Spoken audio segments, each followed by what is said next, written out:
ಭಗವದ್ಭಕ್ತರಿಗೆಲ್ಲ ಭಗವದ್ಗೀತೆಯ ಅಧ್ಯಯನಕ್ಕೆ ಆದರದ ಸ್ವಾಗತ. ಮೊದಲಿಗೆ ಗುರುವಂದನೆ. ಓಂ ಅಜ್ಞಾನತಿಮಿರಾಂಧಸ್ಯ ಜ್ಞಾನಾಂಜನಶಲಾಕಯ ಚಕ್ಷುರನ್ಮೀಲಿತಂ ಯೇನ ತಸ್ಮೈ ಶ್ರೀ ಗುರವೇ ನಮಃ. ಶ್ರೀ ಚೈತನ್ಯ ಮನೋಭೀಷ್ಟಂ ಸ್ಥಾಪಿತಂ ಯೇನ ಭೂತಲೆ ಸ್ವಯಂ ರೂಪ ಕದಾ ಮಹ್ಯಂ ದದಾತಿ ಸಪದಾಂತಿಕಂ.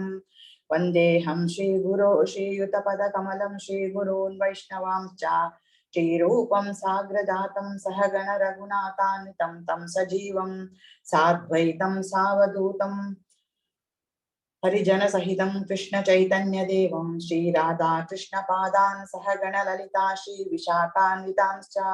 ಹೇ ಕೃಷ್ಣ ಕರುಣಾ ಸಿಂಧೋ ದೀನಬಂಧೋ ಜಗತ್ಪತೆ ಗೋಪೇಶ ಗೋಪಿಕಾ ಕಾಂತ ರಾಧಾ ಕಾಂತ ನಮೋ ನಮಃ. ತಪ್ತ ಕಾಂಚನ ಗೌರಾಂಗಿ ರಾಧೆ ವೃಂದಾವನೇಶ್ವರಿ ವೃಷಭಾನುಸುತೆ ದೇವಿ ಪ್ರಣಮಾಮಿ ಹರಿಪ್ರಿಯೆ. ವಾಂಛಾ ಕಲ್ಪತರುಭ್ಯಶ್ಚ ಕೃಪಾ ಸಿಂಧುಭ್ಯ ಏವ ಚ ಪತಿತಾನಾಂ ಪಾವನೇಭ್ಯೋ ವೈಷ್ಣವೇಭ್ಯೋ ನಮೋ ನಮಃ. ಶ್ರೀ ಕೃಷ್ಣ ಚೈತನ್ಯ ಪ್ರಭೋ ನಿತ್ಯಾನಂದ ಶ್ರೀ ಅದ್ವೈತ ಗದಾಧರ ಶ್ರೀವಾಸಾದಿ ಗೌರ ಭಕ್ತ ವೃಂದ. ಹರೇ ಕೃಷ್ಣ ಕೃಷ್ಣ ಕೃಷ್ಣ ಹರೇ ಹರೇ ಹರೇ ರಾಮ ರಾಮ ರಾಮ ಹರೇ ಹರೇ.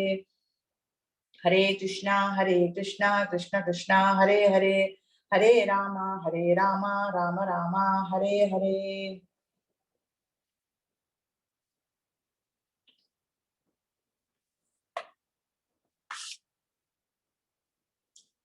ಭಗವದ್ಭಕ್ತರಿಗೆಲ್ಲ ಆದರದ ಸ್ವಾಗತ.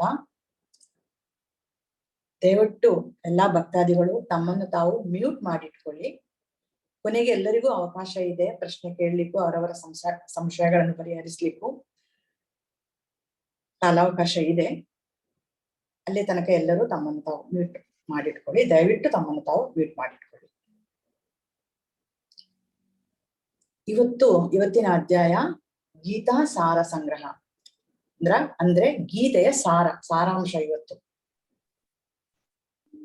ನಿನ್ನೆ ನಾವು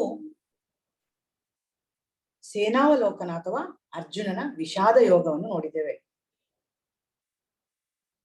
ಏನದ್ರದ್ದು ವಿಶೇಷತೆ ಅಂದ್ರೆ ಎರಡೂ ಪಕ್ಷದವರು ಯುದ್ಧ ಸನ್ನದ್ಧರಾಗಿರ್ತಾರೆ. ಧರ್ಮಕ್ಷೇತ್ರವಾದ ಕುರುಕ್ಷೇತ್ರದಲ್ಲಿ ಯುದ್ಧಕ್ಕೆ ಸನ್ನದ್ಧರಾಗಿ ಎದುರುಬದರಾಗಿ ನಿಂತಿರ್ತಾರೆ. ಅಂತಹ ಸಮಯದಲ್ಲಿ ಅರ್ಜುನ ತನ್ನ ಸಾರಥಿಯಾದ ಕೃಷ್ಣನ ಹತ್ರ ನನ್ನನ್ನು ಎರಡು ಸೈನ್ಯಗಳ ಮಧ್ಯೆ ನಿಲ್ಲಿಸು, ನಾನು ಅವಲೋಕನ ಮಾಡಬೇಕು ಅಂತ ಕೇಳಿಕೊಳ್ತಾನೆ. ಅದೇ ರೀತಿ ಕೃಷ್ಣ ಅವನನ್ನು ಎರಡೂ ಸೈನ್ಯಗಳ ಮಧ್ಯೆ ಕೊಂಡೋಗಿ ನಿಲ್ಲಿಸ್ತಾನೆ. ಅಲ್ಲಿ ನೆರೆದಿರುವಂತಹ ಜನರನ್ನು ನೋಡಿ ಅರ್ಜುನ ಭಯಭೀತನಾಗ್ತಾನೆ. ಅವನ ಮನಸ್ಸಿನ ಸಮಚಿತ್ತತೆ ಕಳೆದು ಹೋಗ್ತದೆ. ಅವನು ಧೀರನಾದಂತಹ ಅರ್ಜುನ ಅಧೀರನಾಗ್ತಾನೆ. ಯಾಕೆಂದ್ರೆ ಮೋಹ ಅವನನ್ನು ಕವಿಯುತ್ತದೆ. ಅವನು ಹೇಳ್ತಾನೆ, ಇಲ್ಲಿ ನೆರೆದಿರುವವರೆಲ್ಲ ನನ್ನ ಜನರು, ನನ್ನ ಬಂಧು ಬಾಂಧವರು. ಮೋಹ ಅವನನ್ನು ಕವಿಯುತ್ತದೆ. ಅವನ ಕರ್ತವ್ಯ ಅವನಿಗೆ ಮರೆತು ಹೋಗ್ತದೆ. ಅವನು ಅರ್ಜುನ ಈಗ ಹೋರಾಡದೇ ಇರ್ಲಿಕ್ಕೆ 5 ಕಾರಣಗಳನ್ನು ಕೃಷ್ಣನ ಮುಂದೆ ಇಡ್ತಾ ಇದ್ದಾನೆ. ಯಾವುದೆಲ್ಲ ಅದು? ಒಂದು, ಕರುಣೆ. ನಮಗೂ ಇದೆ, ನಮ್ಮವರ ಮೇಲೆ ನಮಗೂ ಕರುಣೆ ಇದೆ ಅಲ್ವಾ? ಏನೋ ಗಲಾಟೆ ಆಗ್ತಾ ಇರ್ತದೆ ನಮ್ಮ ಮನೆಯಲ್ಲಿ ಅಥವಾ ನಮ್ಮ ಸಂಬಂಧಿಕರಲ್ಲಿ ಅಥವಾ ನಮ್ಮ ಹೊರೆಯವರಲ್ಲಿ ಅಂತ ಹೇಳಿದ್ರೆ ನಾವೇನ್ ಮಾಡ್ತೇವೆ? ಕೊನೆಗೆ ನಾವೇ ಎಲ್ಲಾ ಬಿಟ್ಟು ಸಾಕಪ್ಪ ಸಾಕು, ಅವನು ಏನ್ ಬೇಕಿದ್ರು ಮಾಡ್ಕೊಳ್ಳಿ, ನಾವು ಅವನ ಸುದ್ದಿಗೆ ಹೋಗುದು ಬೇಡ, ಅವನು ಹೇಗೆ ಬೇಕಿದ್ರು ಬದುಕಿಕೊಳ್ಳಿ ಅಂತ ಹೇಳೋ ಒಂದು ಕೆಲವು ಸಲ ಅಂತಹ ನಿರ್ಧಾರಗಳನ್ನು ನಾವು ತೆಗೆದುಕೊಳ್ತೇವಲ್ವ, ಅವನ ಮೇಲೆ ಕರುಣೆ ತೋರುತ್ತೇವೆ ನಾವು. ಅದೇ ರೀತಿ ಅರ್ಜುನ ಇವತ್ತು ಸೇರಿದ ಎಲ್ಲಾ ಯೋಧರ ಮೇಲೆ ಅವನು ಕರುಣೆ ತೋರ್ತಾ ಇದ್ದಾನೆ. ನಾನು ಯುದ್ಧ ಮಾಡುವುದಿಲ್ಲ, ಅವರನ್ನು ನಾಶ ಮಾಡುವುದಿಲ್ಲ ಅಂತ ಒಂದು ರೀತಿಯ ಸಹಾನುಭೂತಿಯನ್ನು ತೋರಿಸ್ತಾನೆ. ಎರಡನೇ ಪಾಯಿಂಟ್ ಅಂದ್ರೆ ಅವನು ಕೊಡುವಂತಹ ಎರಡನೇ ಅವನ ಕಾರಣ, ಸಂತೋಷ ಇಲ್ಲ, ನನಗೆ ಈ ಯುದ್ಧ ಮಾಡಿ ಗೆದ್ರೆ ಸಂತೋಷ ಸಿಗುವುದಿಲ್ಲ ಅಂತ ಹೇಳೋ ಒಂದು ಕಾರಣ ಕೊಡ್ತಾನೆ ಕೃಷ್ಣನ ಹತ್ರ ಅರ್ಜುನ. ಯಾಕೆಂತ ಹೇಳಿದ್ರೆ ಇವರೆಲ್ಲ ನನ್ನವರು, ಇವರು ಸತ್ರೆ ನನಗೆ ಸಂತೋಷ ಇಲ್ಲ. ಅದೊಂದು ರಕ್ತಸಿಕ್ತವಾದಂತಹ ಒಂದು ರಾಜ್ಯ ಆಗ್ತದೆ. ಆ ರಾಜ್ಯದಲ್ಲಿ ನಾನು ಸಂತೋಷವಾಗಿ ರಾಜ್ಯಭಾರ ಮಾಡ್ಲಿಕ್ಕೆ ಸಾಧ್ಯ ಇಲ್ಲ. ಕೌರವರು ಅಳಿದ್ರೆ ನನಗೆ ಯಾವ ಸಂತೋಷ? ಅವ್ರು ಏನಿದ್ರು ಅವ್ರು ನನ್ನ ದಾಯಾದಿಗಳು, ನನ್ನ ದೊಡ್ಡಪ್ಪನ ಮಕ್ಕಳು ಅವರು, ಮತ್ತು ಎಲ್ಲರೂ ನನ್ನ ಬಂಧು ಬಾಂಧವರು. ಆದ್ರಿಂದ ಅವರು ಅವರನ್ನು ಕೊಂದು ನಾನು ಸಂತೋಷ ಪಡಲಾರೆ, ಈ ರಾಜ್ಯವನ್ನು ಅನುಭವಿಸಲಾರೆ ಅಂತ ಅರ್ಜುನ ತನ್ನ ವಾದ ಮಂಡನೆ ಮಾಡ್ತಾನೆ. ಮೂರನೇದ್ದು ಕಾರಣ ಅವನು ಕೊಡುವಂತದ್ದು ಪಾಪ ತಟ್ಟುತ್ತದೆ ಅಂತ. ಅಂದ್ರೆ ಪಾಪದ ಭಯ ಅವನನ್ನು ಕಾಡುತ್ತದೆ. ಎಲ್ರಿಗೂ ಗೊತ್ತುಂಟು ಕೊಂದ್ರೆ ತಪ್ಪು ಅಥವಾ ಅದು ಪಾಪಕ್ಕೆ ಕಾರಣ ಆಗ್ತದೆ ಅಂತ ಹೇಳೋ ವಿಷಯ ನಮ್ಗೆಲ್ಲರಿಗೂ ಗೊತ್ತಿರುವಂತದ್ದೇ. ಆದ್ರಿಂದ ಅವನು ಕೊಲ್ಲಲು ತಯಾರಾಗುವುದಿಲ್ಲ. ವಿನಾಕಾರಣ ನಾನು ಯುದ್ಧ ಮಾಡಿ ಅವರನ್ನೆಲ್ಲ ಕೊಲ್ಲುತ್ತಿದ್ದೇನೆ ಅಂತ ಹೇಳೋ ಒಂದು ವಿವೇಚನೆಗೆ ಅವನು ಬರ್ತಾನೆ. ಸಕಾರಣವಾಗಿರ್ತದೆ ಅವನ ಕಾರಣಗಳೆಲ್ಲರೂ ಕೂಡ. ಆದ್ರಿಂದ ನಾನು ಆ ಪಾಪ, ಹಿರಿಯರನ್ನು, ಗುರು ಹಿರಿಯರನ್ನು, ಬಂಧುಗಳನ್ನು, ಬಾಂಧವರನ್ನು ಕೊಂದಂತಹ, ಗೆಳೆಯರನ್ನು ಕೊಂದಂತಹ ಪಾಪ ನನಗೆ ತಟ್ಟುತ್ತದೆ, ಅದನ್ನ ನಾನು ಅನುಭವಿಸ್ಬೇಕಾಗ್ತದೆ. ಆದ್ರಿಂದ ನಾನು ಯುದ್ಧ ಮಾಡುವುದಿಲ್ಲ ಕೃಷ್ಣ ಅಂತ ಹೇಳ್ತಾನೆ. ಇನ್ನೊಂದು ಮುಖ್ಯ ಕಾರಣ ಅವನು ಕೊಡುವಂಥದ್ದು ಕುಟುಂಬ ಸಂಪ್ರದಾಯದ ನಾಶ.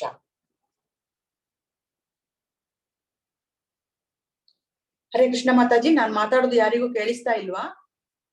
ಕೇಳಿಸ್ತಾ ಇದೆ ಮಾತಾಜಿ.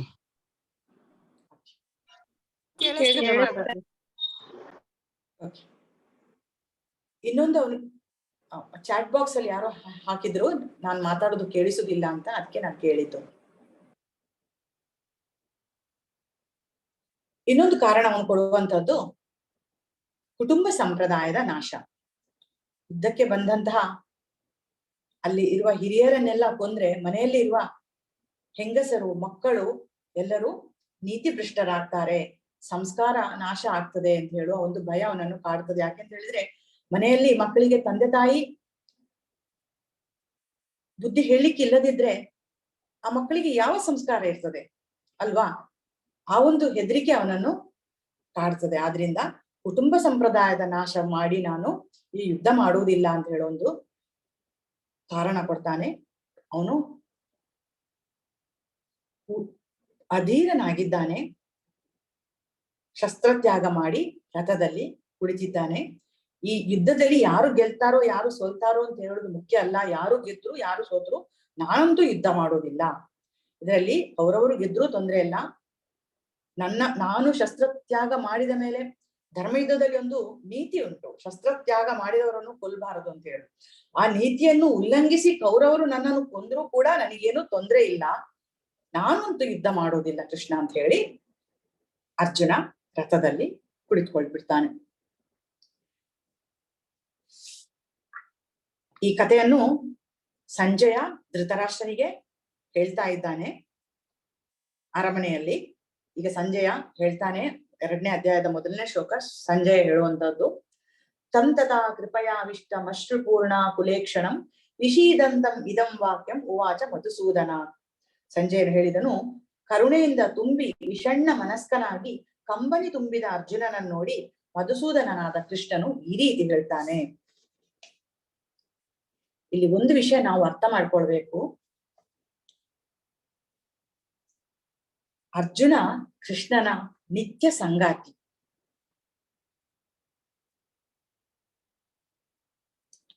ಅರ್ಜುನ ಕೃಷ್ಣನ ನಿತ್ಯ ಸಂಗಾತಿ, ಸಖ ಅವನು, ಗೆಳೆಯ ಅವನು,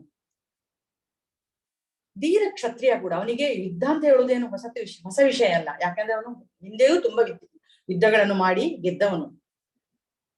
ನಾವು ನೋಡಿದ್ದೇವೆ, ವನವಾಸದಲ್ಲಿ ಕೂಡ ಕೌರವರು ಅವರನ್ನೇನು ಸುಮ್ಮನೆ ಬಿಟ್ಟಿರ್ಲಿಲ್ಲ. ಆಗ ಕೂಡ ಅವನು ಯುದ್ಧ ಮಾಡಿ ಗೆದ್ದವಂತಹ ವೀರ ಅವನು. ಈಗ ಅವನು ದ್ವಂದ್ವಕ್ಕೆ ಒಳಗಾಗಿದ್ದಾನೆ ಅಂತ ಹೇಳಿದ್ರೆ ಅದು ಹೇಗೆ ಬಂತು ಅವನಿಗೆ? ಆ ದ್ವಂದ್ವ ಹೇಗೆ ಬಂತು ಅವನಿಗೆ ಅಂತಹ ಪರಿಸ್ಥಿತಿ? ಇದು ಕೃಷ್ಣನ ಲೀಲಾ ವಿನೋದ. ಅರ್ಜುನ ಮೋಹಕ್ಕೆ ಒಳಗೋಗೋ ಪ್ರಶ್ನೆಯೇ ಇಲ್ಲ. ಅವನು ಕೃಷ್ಣನ ಭಕ್ತ ಮತ್ತು ನಿತ್ಯ ಸಂಗಾತಿ. ಆದ್ರೆ ಶ್ರೀಕೃಷ್ಣ ಈಗ ಅವನನ್ನು ತನ್ನ ಮಾಯಾಜಾಲದೊಳಗೆ ಬಂಧಿಸಿ ಮೋಹ ಪರವಶನನ್ನಾಗಿ ಮಾಡ್ತಾ ಇದ್ದಾನೆ. ಅವನಿಗೆ ಮೋಹ ಕವಿಯೋ ಹಾಗೆ ಕೃಷ್ಣ ಇಲ್ಲಿ ಮಾಡ್ತಾ ಇದ್ದಾನೆ. ಆ ರೀತಿ ಅವನನ್ನು ದ್ವಂದ್ವಕ್ಕೆ ಕೃಷ್ಣನೇ ದೂಡ್ತಾ ಇದ್ದಾನೆ. ಮತ್ತು ಅವನ ಮೂಲಕ ಕೃಷ್ಣ ನಮಗೆಲ್ಲರಿಗೂ ಉಪದೇಶ ಮಾಡ್ತಾ ಇದ್ದಾನೆ. ಆ ಮೂಲಕ ಗೀತೆಯನ್ನು ಹೇಳುವ ಮಾಧ್ಯಮದ ಮೂಲಕ ಕೃಷ್ಣ ನಮಗೆ, ಅರ್ಜುನನ ಮೂಲಕ ನಮಗೆ ಉಪದೇಶ ಕೊಡ್ತಾ ಇದ್ದಾನೆ ಅನ್ನುವ ರೀತಿಯಲ್ಲಿ ನಾವು ಈ ಗೀತೆಯನ್ನು ತಗೊಳ್ಬೇಕು. ನಾವು ಕೂಡ ಅರ್ಜುನ ಅನುಭವಿಸಿದಂತಹ ಪರಿಸ್ಥಿತಿಯನ್ನು ಪ್ರತಿದಿನ ಅನುಭವಿಸ್ತಾ ಇರ್ತೇವೆ. ಕೆಲವು ಪರಿಸ್ಥಿತಿಗಳು ನಮ್ಮ ಕೈ ಮೀರಿ ನಡೆಯುತ್ತಾ ಇರ್ತದೆ. ಯಾವುದು ಸರಿ, ಯಾವುದು ತಪ್ಪು, ಯಾವುದು ಧರ್ಮ, ಯಾವುದು ಅಧರ್ಮ ನಮ್ಮನ್ನು ಕಾಡ್ತಾ ಇರ್ತದೆ. ರೋಗ ರುಜಿನಗಳು, ಸಾವು ನೋವುಗಳು, ನಮ್ಮವರ ಸಾವು ನೋವುಗಳು, ಸೋಲುಗಳು, ಹತಾಶೆಗಳು ನಮ್ಮನ್ನು ತುಂಬಾ ವಿಚಲಿತರನ್ನಾಗಿ ಮಾಡ್ತೇವೆ ದಿನನಿತ್ಯದ ಜೀವನದಲ್ಲಿ. ಇದೆಲ್ಲಕ್ಕೂ ಕೃಷ್ಣ ಗೀತೆಯ ಮಾಧ್ಯಮದ ಮೂಲಕ ಪರಿಹಾರ ಒದಗಿಸ್ತಾನೆ. ಇಲ್ಲಿ ಯಾವುದೇ ಸಮಸ್ಯೆಗೂ ಪರಿಹಾರ ಇಲ್ಲ ಅಂತ ಹೇಳುವ ಮಾತೇ ಇಲ್ಲ. ಗೀತೆಯಲ್ಲಿ ಎಲ್ಲಾ ಪರಿಹಾರಗಳಿಗೂ, ಎಲ್ಲಾ ಸಮಸ್ಯೆಗಳಿಗೂ ಪರಿಹಾರ ಉಂಟು. ಕೆಲವರು ಕೇಳ್ಬೋದು, ಈ ಕಾಲದಲ್ಲಿಯೂ ಗೀತೆ ಪ್ರಸ್ತುತವೇ ಅಂದ್ರೆ, ಈ ಕಾಲಕ್ಕೂ ಅದು, ಈ ಕಾಲದ ಪ್ರಾಬ್ಲಮ್ಗಳಿಗೂ ಕೂಡ ಅದು ಸೊಲ್ಯೂಷನ್ ಕೊಡಬಹುದೇ ಅಂತ. ಖಂಡಿತ ಗೀತೆ ಎಲ್ಲಾ ಕಾಲಕ್ಕೂ, ಎಲ್ಲಾ ಸಮಸ್ಯೆಗಳಿಗೂ ಉತ್ತರವನ್ನು ಕೊಡ್ತದೆ. ಕೃಷ್ಣ ಕೂಡ ಇಲ್ಲಿ ಅರ್ಜುನನ ಎಲ್ಲಾ ತರ್ಕಗಳಿಗೊಂದು ಸಮಂಜಸವಾದ ಉತ್ತರವನ್ನು ಕೊಡ್ತಾನೆ. ಈಗ ಕೃಷ್ಣ ಕೇಳ್ತಾನೆ, ಕುತಸ್ತ್ವ ಕಶ್ಮಲಮಿದಂ, 2ನೇ ಶ್ಲೋಕ, 2ನೇ ಅಧ್ಯಾಯದ 2ನೇ ಶ್ಲೋಕ. ಕುತಸ್ತ್ವ ಕಶ್ಮಲಮಿದಂ ವಿಷಮೇ ಸಮುಪಸ್ಥಿತಂ ಅನಾರ್ಯ ದುಷ್ಟಮಸ್ವರ್ಗ್ಯ ಮಕೀರ್ತಿ ಕರಮರ್ಜುನ. ಕೃಷ್ಣ ಹೇಳ್ತಾನೆ, ಅರ್ಜುನ, ಈ ಕಶ್ಮಲವು ನಿನಗೆ ಹೇಗೆ ಬಂದಿತು? ಬದುಕಿನ ಮಹತ್ವವನ್ನು ತಿಳಿದ ಮನುಷ್ಯನಿಗೆ ಈ ಕಶ್ಮಲವು ಭೂಷಣವಲ್ಲ, ಅನಾರ್ಯವಾದದ್ದು. ಇಂತಹ ಕಶ್ಮಲವು ಸ್ವರ್ಗಕ್ಕೆ ಕೊಂಡೊಯ್ಯುವುದಿಲ್ಲ, ಅಪಕೀರ್ತಿಗೆ ಕಾರಣವಾಗುತ್ತದೆ ಅಂತ ಕೃಷ್ಣ ಹೇಳ್ತಾನೆ ಇಲ್ಲಿ ಅರ್ಜುನನನ್ನ. ನೀನು ನಾಗರಿಕನ ಹಾಗೆ ಕಾಣಿಸ್ಕೊಳ್ತಾ ಇದ್ದಿ, ಆದ್ರೆ ನಿನ್ನ ಮನಸ್ಸಿನಲ್ಲಿ ಇಂತಹ ಕಶ್ಮಲಗಳಿವೆಯೇ? ಅದು ಎಲ್ಲಿಂದ ಬಂತು? ಎಲ್ಲಿಂದ ಉದ್ಭವ ಆಯಿತು ಅಂತ ಕೃಷ್ಣ ಹೇಳ್ತಾ ಇದ್ದಾನೆ. ಎಲ್ಲಿಂದ ಬಂತು ನಿನಗೆ ಇಂತಹ ಕಶ್ಮಲ? ನಿನ್ನ ಮನಸ್ಸಿನಲ್ಲಿ ಇಂಥದ್ದು ಎಲ್ಲಿಂದ ಉದ್ಭವ ಆಯಿತು? ಅರ್ಜುನ ತನ್ನ ನಿಯಮಿತ ಕರ್ತವ್ಯವನ್ನು ಕ್ಷತ್ರಿಯನ ಕರ್ತವ್ಯ ಯುದ್ಧ ಮಾಡುವುದು, ಆ ಕರ್ತವ್ಯದಿಂದ ಅವನು ತುಂಬಾ ಹಿಂದೆ ಸರಿಯುತ್ತಾ ಇದ್ದಾನೆ. ಇದು ಕರ್ತವ್ಯ ಲೋಪ, ಇದು ನಿನಗೆ ಯೋಗ್ಯವಾದದ್ದಲ್ಲ ಅಂತ ಕೃಷ್ಣ ಇಲ್ಲಿ ಹೇಳ್ತಾನೆ. ನೀನು ಷಂಡನಂತೆ ವರ್ತಿಸ್ಬೇಡ, ಅನಾರ್ಯನಾಗಬೇಡ ಅಂತ ಹೇಳ್ತಾನೆ. ಅರ್ಜುನನನ್ನು ಅವನು ನಿಂದಿಸ್ತಾ ಇದ್ದಾನೆ. ಈಗ ಅರ್ಜುನ ಪುನಃ ಕೇಳ್ತಾನೆ, ಗುರು ಹಿರಿಯರು, ಮಕ್ಕಳು, ದಾಯಾದಿಗಳನ್ನು ನಾನು ಹೇಗೆ ಕೊಲ್ಲಲಿ ಕೃಷ್ಣ? ನೀನು ಹೇಳಿದಂತೆ ನಾನೀಗ ಗೊಂದಲದಲ್ಲಿದ್ದೇನೆ. ಹೌದು, ನಾನೀಗ ಗೊಂದಲದಲ್ಲಿದ್ದೇನೆ. ಚಿತ್ತ ಸ್ವಾಸ್ಥ್ಯವನ್ನು ಕಳೆದುಕೊಂಡಿದ್ದೇನೆ. ನನ್ನನ್ನು ದುರ್ಬಲತೆ ಕಾಡುತ್ತಿದೆ. ನನ್ನ ಕುಟುಂಬ ಸದಸ್ಯರಲ್ಲಿ ನನಗೆ ಮೋಹ ಕವಿಯುತ್ತಾ ಇದೆ. ಇದರಿಂದ ನೀನು ನನ್ನನ್ನು ರಕ್ಷಿಸಬೇಕು. ನಾನೀಗ ನಿನಗೆ ಶರಣಾಗತನಾದ ಆತ್ಮ. ನನ್ನನ್ನು ಶಿಷ್ಯನನ್ನಾಗಿ ಸ್ವೀಕರಿಸಿ ಯಾವುದು ಸರಿ, ಯಾವುದು ತಪ್ಪು ಎಂದು ನನಗೆ ಬೋಧಿಸು ಎಂದು ಅರ್ಜುನ ಕೃಷ್ಣನಿಗೆ ಹೇಳ್ತಾನೆ. 2ನೇ ಅಧ್ಯಾಯದ 7ನೇ ಶ್ಲೋಕ. ಕಾರ್ಪಣ್ಯ ದೋಷೋ ಅಪಹತ ಸ್ವಭಾವ ಪೃಚ್ಛಾಮಿ ತ್ವಾಂ ಧರ್ಮ ಸಮೂಢ ಚೇತಃ ಯಚ್ರೇಯ ಸ್ಯಾನ್ ನಿಶ್ಚಿತಂ ಬ್ರೂಹಿ ತನ್ಮೇ ಶಿಷ್ಯಸ್ತೇಹಂ ಶಾದಿಮಾಂ ತ್ವಾಂ ಪ್ರಪನ್ನಂ. ಕಾರ್ಪಣ್ಯದ ದೌರ್ಬಲ್ಯದಿಂದಾಗಿ ನಾನು ನನ್ನ ಕರ್ತವ್ಯದ ಬಗ್ಗೆ ಗೊಂದಲದಲ್ಲಿದ್ದೇನೆ. ಚಿತ್ತ ಸ್ವಾಸ್ಥ್ಯವನ್ನು ಸಂಪೂರ್ಣವಾಗಿ ಕಳೆದುಕೊಂಡಿದ್ದೇನೆ. ಇಂತಹ ಸ್ಥಿತಿಯಲ್ಲಿ ನನಗೆ ಯಾವುದು ಶ್ರೇಯಸ್ಕರ ಎಂದು ನಿಶ್ಚಯವಾಗಿ ಹೇಳು. ನಾನೀಗ ನಿನ್ನ ಶಿಷ್ಯ ಮತ್ತು ನಿನಗೆ ಶರಣಾಗತನಾದ ಆತ್ಮ. ದಯವಿಟ್ಟು ನನಗೆ ಬೋಧಿಸು ಅಂತ ಅರ್ಜುನ ಕೃಷ್ಣನಿಗೆ ಶರಣಾಗತನಾಗ್ತಾನೆ. ಇದು ಭಗವದ್ಗೀತೆಯ ಟರ್ನಿಂಗ್ ಪಾಯಿಂಟ್. ಇಲ್ಲಿ ಅರ್ಜುನ ಕೃಷ್ಣನನ್ನು ದೇವೋತ್ತಮ ಪರಮಪುರುಷ ಅಂತ ಹೇಳಿ ಅಂಗೀಕರಿಸಿ, ಅವನನ್ನು ಗುರುವನ್ನಾಗಿ ಅಂಗೀಕರಿಸಿ ಅವನಿಗೆ ಸಂಪೂರ್ಣವಾಗಿ ಶರಣಾಗತನಾಗ್ತಾನೆ. ಈಗ ಇಷ್ಟ ತನಕ ಕೃಷ್ಣ ಮಾತಾಡೋದಿಲ್ಲ, ಇಲ್ಲಿ ಏನು ಮಾತಾಡ್ತಾ ಇರಲಿಲ್ಲ. ಈಗ ಕೃಷ್ಣ ಹೇಳ್ತಾನೆ,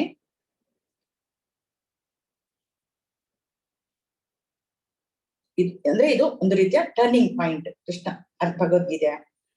ಅರ್ಜುನ ಯಾವಾಗ ಸಂಪೂರ್ಣವಾಗಿ ಶರಣಾಗತನಾಗ್ತಾನೋ ಆಗ ಕೃಷ್ಣ ಇಲ್ಲಿ ಮಾತನಾಡ್ತಾನೆ. ಅರ್ಜುನನಿಗೆ ತನ್ನ ಕುಟುಂಬದ ಸದಸ್ಯರ ಬಗ್ಗೆ ಅಥವಾ ಅಲ್ಲಿ ನೆರೆದಿರುವಂತಹ ಸೇನೆಯ ಯೋಧರ ಬಗ್ಗೆ ತುಂಬಾ ಕರುಣೆ ಇತ್ತು. ಅದನ್ನು ಕೃಷ್ಣ ಆತ್ಮಜ್ಞಾನ ನೀಡುವ ಮೂಲಕ ಅದನ್ನು ನಿವಾರಿಸ್ತಾನೆ. ಕೃಷ್ಣ ಹೇಳ್ತಾನೆ, ನೀನು ಕರುಣೆ ಪಡಬೇಕಾದದ್ದು ಶರೀರದ ಮೇಲಲ್ಲ, ಬದಲಾಗಿ ಆತ್ಮದ ಬಗ್ಗೆ ಅಂತ ಹೇಳುವುದನ್ನು ಕೃಷ್ಣ ಇಲ್ಲಿ ಹೇಳ್ತಾನೆ. ಕೃಷ್ಣ ಅರ್ಜುನನ ಮೊದಲನೇ ಸಂಶಯ, ಮೊದಲನೇ ಕಾರಣ ಸಹಾನುಭೂತಿ ಅಥವಾ ಕರುಣೆ. ಈಗ ಕೃಷ್ಣ ಆ ಪಾಯಿಂಟಿಗೆ, ಸಂಶಯಕ್ಕೆ ಉತ್ತರವನ್ನು ಕೊಡ್ತಾ ಇದ್ದಾನೆ. ದೇಹಿನೋಸ್ಮಿನ್ ಯಥಾ ದೇಹೇ ಕೌಮಾರಂ ಯೌವನಂ ಜರ ತಥಾ ದೇಹಾಂತರ ಪ್ರಾಪ್ತಿ ಧೀರಸ್ತತ್ರ ನ ಮುಖ್ಯತಿ. ದೇಹಸ್ಥ ಆತ್ಮವು ಈ ದೇಹದಲ್ಲಿ ಬಾಲ್ಯದಿಂದ ಯೌವನಕ್ಕೆ, ಮುಪ್ಪಿಗೆ ಒಂದೇ ಸಮನೆ ಸಾಗುವ ರೀತಿಯಲ್ಲಿ ಆತ್ಮವು ಸಾವಿನ ನಂತರ ಮತ್ತೊಂದು ದೇಹಕ್ಕೆ ಸಾಗುತ್ತದೆ. ಧೀರನಾದವನು ಇದರಿಂದ ಗೊಂದಲಕ್ಕೆ ಒಳಗಾಗುವುದಿಲ್ಲ. ಇದೊಂದು ಮುಖ್ಯವಾದ ಅಂಶ. ನಾವೆಲ್ಲರೂ ಇದನ್ನು ಒಂದು ಇಂಪಾರ್ಟೆಂಟ್ ಪಾಯಿಂಟ್ ಆಗಿ ನಾವು ಅಳವಡಿಸ್ಕೊಳ್ಬೇಕು, ಅರ್ಥ ಮಾಡಿಕೊಳ್ಬೇಕು. ನಾವು ಯಾವಾಗಲೂ ನಮ್ಮ ದೇಹದಲ್ಲೇ ನಾವು ನಮ್ಮನ್ನು ಇರ್ತೇವೆ. ನಾನು ಭಾರತೀಯಳು, ನಾನು ಬ್ರಾಹ್ಮಣ, ನಾನು ಆ ರೀತಿ, ನಾನು ಇಂಜಿನಿಯರ್, ನಾನು ಅಂತ ಹೇಳೋ ಒಂದು ಇದರಲ್ಲೇ ನಾವು ನಮ್ಮನ್ನೆಲ್ಲ ಗುರುತಿಸ್ಕೊಂಡಿರ್ತೇವೆ. ಆದ್ರೆ ಕೃಷ್ಣ ಹೇಳ್ತಾನೆ ಇಲ್ಲಿ, ನಾನು ಎಂಬುದು ಈ ದೇಹವಲ್ಲ. ಈ ದೇಹದೊಳಗಿರುವ ಆತ್ಮ, ಈ ದೇಹ ನಿತ್ಯವಲ್ಲ, ಇದು ಶಾಶ್ವತವಲ್ಲ. ಈ ದೇಹಕ್ಕೆ 6 ರೂಪಾಂತರಗಳಿವೆ, ಬದಲಾವಣೆ ಇದೆ. ಅಂದ್ರೆ ಈ ದೇಹ ಹುಟ್ಟುತ್ತದೆ, ಬೆಳೆಯುತ್ತದೆ, ಸ್ವಲ್ಪ ಕಾಲ ಇರ್ತದೆ, ಆಮೇಲೆ ಉಪ ಉತ್ಪನ್ನ ಮಾಡ್ತದೆ, ಕ್ಷೀಣಿಸ್ತದೆ, ಆಮೇಲೆ ನಾಶ ಆಗ್ತದೆ. ಒಂದು ರೀತಿಯ ಬದಲಾವಣೆ ಇದೆ ಈ ದೇಹಕ್ಕೆ. ನಾವು ಅನುಭವಿಸ್ತಾ ಇದ್ದೇವೆ ಇದನ್ನಲ್ವಾ. ನಾವು ಸಣ್ಣವರಾಗಿದ್ದೆವು, ಆಮೇಲೆ ಶೈಶವದಿಂದ ಬಾಲ್ಯಾವಸ್ಥೆಗೆ ಬಂದಿದ್ದೇವೆ, ಬಾಲ್ಯದಿಂದ ನಾವು ಯೌವನರಾದೆವು, ಆಮೇಲೆ ವೃದ್ಧಾಪ್ಯಕ್ಕೆ ಹೋಗ್ತಾ ಇದ್ದೇವೆ. ಒಂದು ದಿನ ನಾವು ನಾಶ ಆಗ್ತೇವೆ, ನಮ್ಮ ದೇಹ ನಾಶ ಆಗ್ತೇವೆ. ಆದ್ರೆ ನಾವು ನಾಶ ಆಗುವುದಿಲ್ಲ, ನಮ್ಮ ದೇಹ ನಾಶ ಆಗ್ತದೆ. ಈ ದೇಹ ಒಂದು ರೀತಿಯ, ಆತ್ಮಕ್ಕೆ ಈ ದೇಹ ಅಂತ ಹೇಳುದು ಒಂದು ರೀತಿಯ ಒಂದು ಬಟ್ಟೆಯ ಹಾಗೆ. ನಾವೇನ್ ಮಾಡ್ತೇವೆ, ಬಟ್ಟೆ ಹಳತ್ತಾದ್ರೆ ಅದನ್ನು ಬಿಸಾಡ್ತೇವೆ, ಹೊಸ ಬಟ್ಟೆ ಧರಿಸ್ಕೊಳ್ತೇವೆ ಅಲ್ವಾ. ಹರಿದ ಬಟ್ಟೆಯನ್ನು ನಾವು ಹಾಕೊಂಡಿರುವುದಿಲ್ಲ. ಅದೇ ರೀತಿ ಆತ್ಮ ಕೂಡ ಈ ದೇಹ ಹಳತ್ತಾದಾಗ ಅದನ್ನು ಬಿಟ್ಟು ಇನ್ನೊಂದು ದೇಹಕ್ಕೆ ಸಾಕ್ತದೆ. ನೀವು ಈ ಚಿತ್ರದಲ್ಲಿ ನೋಡ್ಬೋದು, ಆ ಆತ್ಮದ ಪಯಣವನ್ನು ನೋಡ್ಬೋದು. ಅದು ಕ್ಷೀಣಿಸಿದಾಗ, ಅದು ಕ್ಷಯವಾದಾಗ ಆತ್ಮ ಇನ್ನೊಂದು ದೇಹಕ್ಕೆ ಅದು ಸಾಕ್ತಾ ಇರ್ತದೆ. ಆತ್ಮ ಸಾಯುವುದಿಲ್ಲ, ದೇಹ ಮಾತ್ರ ನಶ್ವರ, ಅದು ಸಾಯುತ್ತದೆ. ಅದು ಶಾಶ್ವತ ಅಲ್ಲ. ಈಗ ಯಾರಿಗೆ ಸಂಬಂಧ ಇರುವುದು? ದೇಹದಿಂದ ದೇಹಕ್ಕೆ ಸಂಬಂಧ ಇರುವುದಲ್ಲ, ಆತ್ಮಕ್ಕೆ ಮತ್ತು ಕೃಷ್ಣನಿಗೆ ಸಂಬಂಧ ಇರುವಂತಹದ್ದು. ಆದ್ರಿಂದ ನೀನು ದೇಹದ ಬಗ್ಗೆ ಕರುಣೆ ಪಡಬೇಡ, ಅಲ್ಲಿ ನೆರೆದಿರುವಂತಹ ಯೋಧರ ದೇಹದ ಬಗ್ಗೆ ನೀನು ಕಳವಳ ಪಡಬೇಡ ಅಂತ ಹೇಳಿ ಕೃಷ್ಣ ಇಲ್ಲಿ ಅರ್ಜುನನನ್ನು ಎಚ್ಚರಿಸ್ತಾ ಇದ್ದಾನೆ. ಅವರಲ್ಲಿರುವ ಆತ್ಮ ಎಲ್ಲವೂ ದೇವರಿಗೆ ಸಂಬಂಧಪಟ್ಟದ್ದು. ಅದಕ್ಕೆ ಆ ಆತ್ಮಗಳಿಗೆ ದೇವರೊಂದಿಗೆ ಸಂಬಂಧವೇ ವಿನಃ ಇನ್ನೊಂದು ದೇಹದೊಂದಿಗೆ ಯಾವುದೇ ಸಂಬಂಧ ಇಲ್ಲ ಅಂತ ಹೇಳಿ ಕೃಷ್ಣ ಹೇಳ್ತಾ ಇದ್ದಾನೆ. ಆತ್ಮ ನಿತ್ಯ, ದೇಹ ನಶ್ವರ, ಅಶಾಶ್ವತ.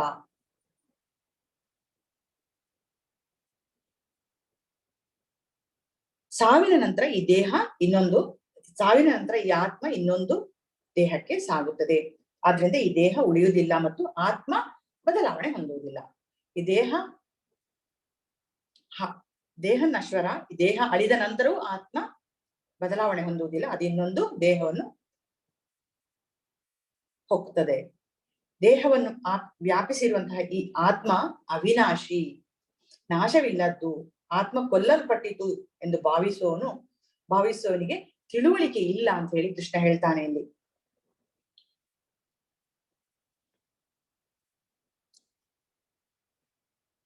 ನೈನಂ ಚಿಂದಂತಿ ಶಸ್ತ್ರಾಣಿ ನೈನಂ ದಹತಿ ಪಾವಕಃ ನ ಚೈನಂ ಕ್ಲೇದಯಂತ್ಯಾಪೋ ನ ಶೋಷಯತಿ ಮಾರುತಃ.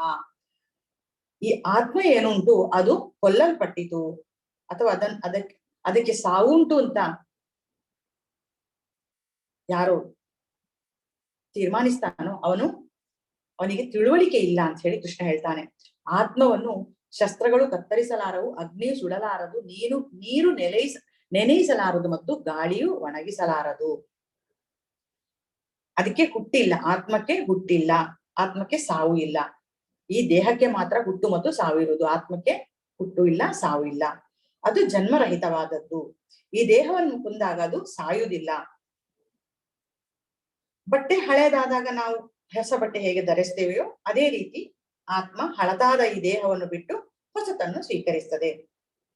ಆತ್ಮವನ್ನು ಆದ್ರಿಂದ ನೀನು ಕೊಂದೆ ಅಂತ ನೀನು ನೀನು ಅವನನ್ನು ಕೊಂದೆ ಅಂತ ಹೇಳಿ ಭಾವಿಸಬಾರದು. ಯಾಕಂದ್ರೆ ನೀನು ಆತ್ಮವನ್ನು ಕೊಲ್ಲಲು ಸಾಧ್ಯವಿಲ್ಲ. ಶಸ್ತ್ರಗಳು ಕತ್ತರಿಸಲಾರವು, ಅಗ್ನಿ ಸುಡಲಾರದು, ನೀರು ನೆನೆಯಿಸಲಾರದು ಮತ್ತು ಗಾಳಿ ಒಣಗಿಸಲಾರದು. ಆತ್ಮವನ್ನು ಮುರಿಯಲು ಸಾಧ್ಯವಿಲ್ಲ. ಆತ್ಮವು ಕಣ್ಣಿಗೆ ಕಾಣುವುದಿಲ್ಲ, ಆದ್ರೆ ಅದು ವಿಕಾರವು ಹೊಂದುವುದಿಲ್ಲ. ಆದ್ರಿಂದ ಇದನ್ನು ತಿಳಿಯಬೇಕು. ನೀನು ಆತ್ಮದ ಮೇಲೆ ಕರುಣೆ ಇಡಬೇಕೆ ವಿನಃ ಶರೀರದ ಮೇಲೆ ಕರುಣೆ ಪಡುವ ಅಗತ್ಯವಿಲ್ಲ. ಇದನ್ನು ತಿಳಿದ ನೀನು ನಶ್ವರವಾದಂತಹ ಈ ದೇಹಕ್ಕಾಗಿ ನೀನು ಶೋಕಿಸಬಾರದು.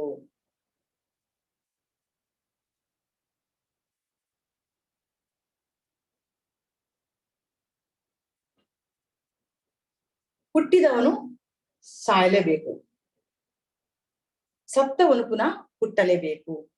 ಹೀಗಿರುವಾಗ ನಿನ್ನ ಶೋಕಕ್ಕೆ ಅರ್ಥವೇನು ಅಂತ ಹೇಳಿ ಕೃಷ್ಣ ಇಲ್ಲಿ ಅರ್ಜುನನ ಹತ್ರ ಕೇಳ್ತಾನೆ. ಈ ಸೃಷ್ಟಿಯಲ್ಲಿ ಇರುವುದೆಲ್ಲ ಒಂದು ಕಾಲದಲ್ಲಿ ಇತ್ತು. ಅಂದ್ರೆ ಈ ಸೃಷ್ಟಿಯಲ್ಲಿ ಇರುವುದೆಲ್ಲ ಸೃಷ್ಟಿಗಿಂತ ಮೊದಲು ಕಾಣುತ್ತಿರಲಿಲ್ಲ, ಮಧ್ಯ ಸ್ವಲ್ಪ ಕಾಲ ಕಾಣಿಸ್ತದೆ, ಆಮೇಲೆ ಅದು ನಾಶವಾದ ಮೇಲೆ ಪುನಃ ಕಾಣುವುದಿಲ್ಲ. ಹೀಗಿರುವಾಗ ಶೋಕಕ್ಕೆ ಕಾರಣ ಇಲ್ಲ ಅಂತ ಹೇಳಿ ಕೃಷ್ಣ ಇಲ್ಲಿ ಅರ್ಜುನನಿಗೆ ಹೇಳ್ತಾನೆ. ಈ ದೇಹದಲ್ಲಿ ವಾಸಿಸುವವನನ್ನು ಅಂದ್ರೆ ಆತ್ಮವನ್ನು ಎಂದು ಕೊಲ್ಲಲು ಸಾಧ್ಯವಿಲ್ಲ. ನೀನು ಕೊಲ್ಲದಿದ್ದರೂ ಒಂದು ದಿನ ಅದು ನಾಶ ಆಗ್ತದೆ. ಈ ದೇಹ ನೀನು ಈಗ ಎದುರು ಪಕ್ಷದವರನ್ನು ಕೊಂದೆ, ನಿನ್ನಿಂದಾಗಿ ಅವರು ಸತ್ತರು ಅಂತ ಭಾವಿಸುವ ಅಗತ್ಯವಿಲ್ಲ. ನೀನು ಕೊಲ್ಲದಿದ್ದರೂ ಕೂಡ ಅವರು ಒಂದು ದಿನ ಸಾಯುವಂತವ್ರೆ, ಅವರ ದೇಹ ಒಂದು ದಿನ ನಾಶ ಆಗುವಂತದ್ದೇ. ಆದ್ರಿಂದ ಶೋಕಿಸಬೇಡ, ಎದ್ದು ನಿಂತು ನಿನ್ನ ಕರ್ತವ್ಯವನ್ನು ಮಾಡು ಎಂದು ಕೃಷ್ಣ ಇಲ್ಲಿ ಬೋಧನೆ ಮಾಡ್ತಾ ಇದ್ದಾನೆ ಅರ್ಜುನನಿಗೆ. ದೇಹದ ಬಗ್ಗೆ ನೀನು ಕರುಣೆ ತೋರುವ ಅಗತ್ಯವಿಲ್ಲ ಅಂತ ಹೇಳೋದನ್ನು ಒತ್ತಿ ಹೇಳ್ತಾ ಇದ್ದಾನೆ. ನಮಗೆ ಆತ್ಮಜ್ಞಾನ ಇಲ್ಲ, ಆದ್ರಿಂದ ಈ ಆತ್ಮದ ಬಗ್ಗೆ ನಮ್ಗೆ ಯಾವುದೇ ಜ್ಞಾನ ಇಲ್ಲ, ಆದ್ರಿಂದ ನಮ್ಗೆ ಶೋಕ. ನಾವು ನಾಶವಾಗುವ ಈ ದೇಹದ ಪಾಲನೆಯಲ್ಲಿ ತೊಡಗಿದ್ದೇವೆ ಯಾವಾಗಲೂ. ಆತ್ಮದ ಪೋಷಣೆಯಲ್ಲಿ ನಾವು ಯಾವತ್ತೂ ತೊಡಗಿಲ್ಲ. ಆತ್ಮಕ್ಕೆ ಏನು ಬೇಕು ಅಂತ ಹೇಳುವುದನ್ನು ನಾವು ಇಂದಿನವರೆಗೂ ನೋಡ್ಲೇ ಇಲ್ಲ, ಅದರ ಪೋಷಣೆ ನಾವು ಮಾಡ್ಲೇ ಇಲ್ಲ. ಯಾವಾಗ್ಲೂ ನಾವು ದೇಹದ ಬಗ್ಗೆ ನಮಗೆ ಚಿಂತನೆ, ಆದ್ರಿಂದ ನಮಗೆ ಸುಖ ಶಾಂತಿಗಳು ಇಲ್ಲ. ಯಾವಾಗ ನಾನು ಆತ್ಮ ಈ ದೇಹ ಅಲ್ಲ ಅಂತ ಹೇಳುವ ಅರಿವು ಬರ್ತದೋ ನಮ್ಮ ಕಷ್ಟಗಳು ಉದ್ವಿಗ್ನಗಳು ಎಲ್ಲ ನಿಧಾನವಾಗಿ ಮರೆಯಾಗಲು ತೊಡಗ್ತದೆ, ಕಡಿಮೆ ಆಗ್ತದೆ. ಯಾಕಂದ್ರೆ ನಮಗೆ ಆತ್ಮದ ಜ್ಞಾನ ಯಾವಾಗ ಸಿಗ್ತದೋ ಆಗ ನಮಗೆ ಈ ಕಷ್ಟಗಳು ಈ ದುಃಖಗಳು ಬಾಧಿಸುವುದು ಕಡಿಮೆ ಆಗ್ತದೆ. ಈ ಕಷ್ಟ ಅಥವಾ ದುಃಖ ಅಥವಾ ಈ ದ್ವಂದ್ವಗಳು ಎಲ್ಲಿಗೆ ಕಾಣಿಸ್ಕೊಳ್ತದೆ, ಹೇಗೆ ಕಾಣಿಸ್ಕೊಳ್ತದೆ? ನಮ್ಮ ಮನಸ್ಸಿಗೆ ಅಲ್ವಾ. ಮನಸ್ಸಿದ್ದದ್ರಿಂದ ನಮ್ಗೆ ಆ ರೀತಿ ಮನಸ್ಸಿಗೆ ಕಷ್ಟ ತೋರಿಸುವುದು ಕಾಣುವುದಲ್ವೇ. ಆದ್ರಿಂದ ನಾವು ಮನಸ್ಸಿಗೆ ಬುದ್ಧಿ ಹೇಳಬೇಕು, ದೇಹದ ಬಗ್ಗೆ ನಿನಗೆ ಕರುಣೆ ಬೇಡ, ಆತ್ಮದ ಬಗ್ಗೆ ಕರುಣೆ ತೋರು ಅಂತ ನಮ್ಮನ್ನು ನಾವು ಬುದ್ಧಿ ಹೇಳಿಕೊಳ್ಬೇಕು. ಆ ರೀತಿ ಕೃಷ್ಣ ಕೂಡ ಇಲ್ಲಿ ಅರ್ಜುನನಿಗೆ ಉಪದೇಶ ಮಾಡ್ತಾ ಇದ್ದಾನೆ. ಈಗ ಅರ್ಜುನನ ಎರಡನೇ ಕಾರಣ ಇಲ್ಲಿ ಸಂತೋಷವಿಲ್ಲ ಅಂತ ಹೇಳುವ ಎರಡನೇ ಕಾರಣಕ್ಕೆ ಅದಕ್ಕೂ ಕೂಡ ಕೃಷ್ಣ ಅರ್ಜುನನಿಗೆ ಉತ್ತರವನ್ನು ಕೊಡ್ತಾ ಇದ್ದಾನೆ.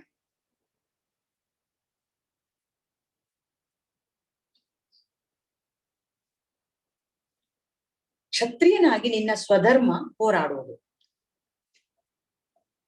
31ನೇ ಶ್ಲೋಕದಲ್ಲಿ ಕೃಷ್ಣ ಹೇಳ್ತಾನೆ, ಸ್ವಧರ್ಮಮಪಿ ಚಾವೇಕ್ಷ ನ ವಿಕಂಪಿತು ಅರ್ಹಸಿ ಧರ್ಮಾದ್ಯ ಯುದ್ಧಾಚ್ಛಯೋನ್ಯತ್ ಕ್ಷತ್ರಿಯಸನ ವಿದ್ಯತೆ. ಕ್ಷತ್ರಿಯನಾಗಿ ನಿನ್ನ ಸ್ವಧರ್ಮವನ್ನು ಪರಿಗಣಿಸಿದಾಗ ಧರ್ಮಕ್ಕಾಗಿ ಹೋರಾಡುವುದಕ್ಕಿಂತ ಶ್ರೇಯಸ್ಕರವಾದ ಕಾರ್ಯ ಇನ್ನೊಂದಿಲ್ಲ ಎಂದು ನೀನು ತಿಳಿದುಕೊಳ್ಳಬೇಕು. ಆದ್ದರಿಂದ ಹಿಂಜರಿಕೆಯ ಅವಶ್ಯವೇ ಇಲ್ಲ. ಕೃಷ್ಣ ಹೇಳ್ತಾನೆ, ಕ್ಷತ್ರಿಯ ಎಲ್ಲರಿಗೂ ಒಂದೊಂದು ಧರ್ಮ ಉಂಟು, ಸ್ವಧರ್ಮ ಉಂಟು. ಕ್ಷತ್ರಿಯನಾಗಿ ನಿನ್ನ ಸ್ವಧರ್ಮ, ನಿನ್ನ ಕರ್ತವ್ಯ ಹೋರಾಡುವುದು. ಅಲ್ಲಿ ಸಂತೋಷ ಮತ್ತು ದುಃಖದ ಮಾತೇ ಇಲ್ಲ.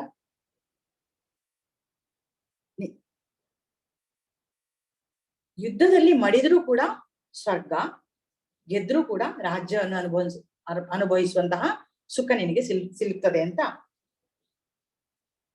ಹೇಳ್ತಾನೆ. ನಾವು ಕೇಳಿದ್ದೇವೆ, ಯುದ್ಧದಲ್ಲಿ ಮಡಿದರೆ ವೀರಗತಿ ಅಂತ ಹೇಳ್ತಾರಲ್ವಾ. ಯುದ್ಧದಲ್ಲಿ ಮಡಿದವರು ನೇರವಾಗಿ ಸ್ವರ್ಗಕ್ಕೆ ಹೋಗ್ತಾರೆ. ಸ್ವರ್ಗದಲ್ಲಿ ಕೂಡ ಸುಖವನ್ನು ಅನುಭವಿಸಬಹುದು, ಅಥವಾ ಮಡಿದರೆ ಅಥವಾ ಇಲ್ಲಿ ಗೆದ್ರೆ ರಾಜ್ಯ ಸುಖವನ್ನು ಅನುಭವಿಸಬಹುದು. ಅದು ಆಗಿನ ಕಾಲಕ್ಕೆ, ಪುರಾಣ ಕಾಲಕ್ಕೆ ಆಯ್ತು ಅಂತ ನಾವು ತಿಳ್ಕೊಳ್ಬೇಕಾಗಿಲ್ಲ. ಈಗಲೂ ಕೂಡ ರಾಜ್ಯ ಅಥವಾ ರಾಷ್ಟ್ರದ ಸಂರಕ್ಷಣೆಯಲ್ಲಿ ಯೋಧರು ಮಡಿದಾಗ ಎಂಥ ಒಂದು ಧೀರ ಮರಣವನ್ನು ಧೀರ ಮರಣ ಆಗಿದೆ ಅವರಿಗೆ ಅಂತ ನಾವು ತಿಳ್ಕೊಳ್ತೇವಲ್ವಾ, ಪೇಪರಲ್ಲೆಲ್ಲ ಓದ್ತೇವಲ್ವಾ. ತಾಯ್ನಾಡಿಗಾಗಿ ಅವರು ತಮ್ಮ ದೇಹ ತ್ಯಾಗ ಮಾಡಿದರು, ಆ ರೀತಿ ನಾವು ಓದ್ತೇವೆ. ಅವರಿಗೆ ವೀರ ಪುರುಷ ಅಂತ ಹೇಳೋ ಒಂದು ಬಿರುದು ಸಿಗ್ತದೆ. ಅವರಿಗೆ ಒಂದು ರಾಜ್ಯ ಸರ್ಕಾರ ಅಥವಾ ರಾಷ್ಟ್ರ ಸರ್ಕಾರಗಳು ಅವರನ್ನು ಒಂದು ಸನ್ಮಾನ, ಅವರ ಮರಣವನ್ನು ಒಂದು ರೀತಿಯ ಸನ್ಮಾನವನ್ನಾಗಿ ಮಾಡ್ತಾರೆ ಅಲ್ವಾ. ಅದೇ ರೀತಿ ಅದು ಆಗಿನ ಕಾಲದಲ್ಲೂ ಇತ್ತು, ಆಗಿನ ಕಾಲದ್ದೇ ಈಗಕ್ಕೂ ಬಂದದ್ದು. ಆ ರೀತಿ ಯಾರು ಧರ್ಮ ರಕ್ಷಣೆಗಾಗಿ ಹೋರಾಡ್ತಾರೋ ಅವರಿಗೆ, ಅವರು ಯುದ್ಧದಲ್ಲಿ ಮಡಿದರೂ ಕೂಡ ಅವರಿಗೆ ಸ್ವರ್ಗ ಪ್ರಾಪ್ತಿ ಆಗ್ತದೆ. ಯಾರಿಗೂ ಯುದ್ಧ ಮಾಡುವ ಅವಕಾಶಗಳು ಸುಮ್ಮನೆ ಬರುವುದಿಲ್ಲ. ಕ್ಷತ್ರಿಯರು ಅನೇಕರು ಇರ್ತಾರೆ, ಆದರೆ ಕಾದಾಡುವಂತಹ ಅವಕಾಶಗಳು ಕಡಿಮೆ ಇರ್ತದೆ. ಇಂತಹ ಕ್ಷತ್ರಿಯರಿಗೆ ಯುದ್ಧ ಮಾಡುವುದೇ ಅವರ ಕರ್ತವ್ಯ, ಅದು ಒಂದು ಅವಕಾಶ ಕೂಡ ಅವರಿಗೆ. ಆದ್ರಿಂದ ಕ್ಷತ್ರಿಯನಾಗಿ ಯುದ್ಧ ಮಾಡುವುದು ನಿನ್ನ ಕರ್ತವ್ಯ ಎಂದು ಕೃಷ್ಣ ಅರ್ಜುನನನ್ನು ಇಲ್ಲಿ ಹುರಿದುಂಬಿಸ್ತಾ ಇದ್ದಾನೆ. ಗೆದ್ದರೆ ನೀನು ರಾಜ್ಯ ಸುಖವನ್ನು ಅನುಭವಿಸ್ತಿ, ಅಥವಾ ಸೋತರೆ ಸ್ವರ್ಗ ಸುಖವನ್ನು ಅನುಭವಿಸ್ತಿ. ಈ ರೀತಿಯಲ್ಲಿ ಅರ್ಜುನನಿಗೆ ನಷ್ಟ ಏನಿಲ್ಲ. ನೀನು ಯಾವುದೇ ಸೋತರೂ ಗೆದ್ರು ನಿನಗೆ, ಸತ್ತರೂ ಗೆದ್ರು ನಿನಗೆ ನಷ್ಟ ಏನಿಲ್ಲ. ಒಂದು ವೇಳೆ ನೀನು ಯುದ್ಧ ಮಾಡದೆ ಹಿಂದಿರುಗಿದೆ ಆದ್ರೆ ನಿನಗೆ ಅಪಕೀರ್ತಿ ಲಭಿಸ್ತದೆ ಅಂತ ಕೃಷ್ಣ ಇಲ್ಲಿ ಅರ್ಜುನನಿಗೆ ಹೇಳ್ತಾ ಇದ್ದಾನೆ, ಎಚ್ಚರಿಸ್ತಾ ಇದ್ದಾನೆ ಕೃಷ್ಣ ಅರ್ಜುನನನ್ನು. ಅಪಕೀರ್ತಿ ಅಂತ ಹೇಳುದು, ಅಪಮಾನ ಅಂತ ಹೇಳುದು ಒಂದು ರೀತಿ ಮೃತ್ಯುವಿನಂತೆ. ಗೌರವಾನ್ವಿತ ವ್ಯಕ್ತಿಗಳಿಗೆ ಅಪಮಾನ ಕೂಡ ಮೃತ್ಯುವಿನಂತೆ. ನೀನು ಯುದ್ಧದಿಂದ ಹಿಂದಿರುಗಿದರೆ, ಅಂದ್ರೆ ನಾನು ಯುದ್ಧ ಮಾಡುವುದಿಲ್ಲ ಅಂತ ಇಲ್ಲಿ ಅರ್ಜುನ ಕೂತಿದ್ದಾನಲ್ಲ, ಆಗ ಕೌರವರು ಏನು ಭಾವಿಸ್ತಾರೆ? ನಮ್ಮ ಮೇಲೆ ಕರುಣೆ ತೋರಿ ಅರ್ಜುನ ಯುದ್ಧ ಮಾಡದೇ ಇದ್ದಾನೆ ಅಂತ ಭಾವಿಸುವುದಿಲ್ಲ ಅವರು. ನೀನು ರಣ ಹೇಳಿ ಅಂತ ನಿನ್ನನ್ನು ಜರೆಯುತ್ತಾರೆ ಅವರು ಅಂತ ಕೃಷ್ಣ ಇಲ್ಲಿ ಹೇಳ್ತಾನೆ. ನಿನಗೇನವರು ಮರ್ಯಾದೆ ಕೊಡುವುದಿಲ್ಲ, ಯುದ್ಧ ಬಿಟ್ಟು ಹೋದ್ರೆ ನಿನ್ಗೇನು ಮರ್ಯಾದೆ ಇಲ್ಲ, ನೀನು ರಣ ಹೇಳಿ ಯುದ್ಧ ಭೂಮಿಯಿಂದ ಓಡಿ ಹೋದಿ ಅಂತ ನಿನ್ನನ್ನು ವಿಚಾರಿಸ್ತಾರೆ. ಇದರಿಂದ ನಿನಗೆ ಸುಖ ಶಾಂತಿ ಸಿಗ್ತದೆ ಅಂತ ಹೇಳುವ ಒಂದು ಪ್ರಶ್ನೆಯನ್ನು ಇಲ್ಲಿ ಕೃಷ್ಣ ಕೇಳ್ತಾನೆ. ಆದ್ರಿಂದ ಸುಖ ಶಾಂತಿ ಬೇಕು, ನೀನು ನೆಮ್ಮದಿಯಾಗಿ ಇರ್ಬೇಕು ಅಂತ ಹೇಳಿದ್ರೆ ನಿನ್ನ ಕರ್ತವ್ಯವನ್ನು ಮಾಡ್ಲೇಬೇಕು. ಎಲ್ಲಾ ಕಡೆಯಿಂದಲೂ ಜನರು ಅರ್ಜುನನನ್ನು ನಿಂದನೆ ಮಾಡುವಾಗ ಅವನಿಗೆ ನೆಮ್ಮದಿಯಿಂದ ಇರ್ಲಿಕ್ಕೆ ಸಾಧ್ಯವೇ? ಖಂಡಿತ ಸಾಧ್ಯ ಇಲ್ಲ. ಧೀರನಾದ ಕ್ಷತ್ರಿಯನಿಗೆ ಅದು ಸಾಧ್ಯ ಇಲ್ಲ. ಆದ್ರಿಂದ ಕ್ಷತ್ರಿಯನಾಗಿ ನೀನು ನಿನ್ನ ಧರ್ಮವನ್ನು ಪಾಲಿಸ್ಬೇಕು ಅಂತ ಹೇಳಿ ಕೃಷ್ಣ ಇಲ್ಲಿ ಹೇಳ್ತಾನೆ. ಮೂರನೇ ಪಾಯಿಂಟ್ಸ್ ಕಾರಣ ಏನು ಅಂತ ಹೇಳಿದ್ರೆ, ಯುದ್ಧದಲ್ಲಿ